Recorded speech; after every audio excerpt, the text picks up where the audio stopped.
Hello, this is Christy.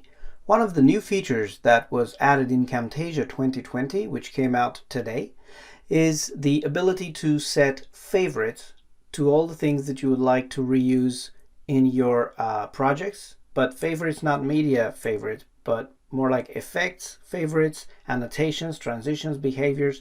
If you find yourself using the same transitions, for example, over and over again, you can put them into a favorite section that just appeared on the left here. So favorites, at the moment it is empty.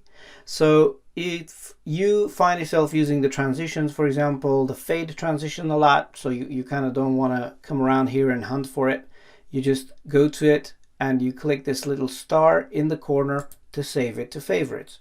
Now, if you have animation that you use, I use custom animations a lot. So all you have to do is just hover over the animation and then click on this star.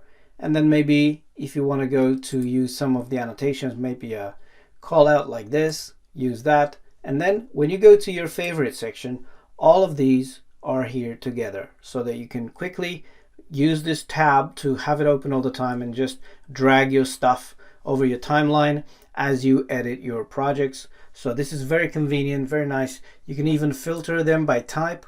So at the top here in this drop down, it will automatically show the categories of favorites you've added.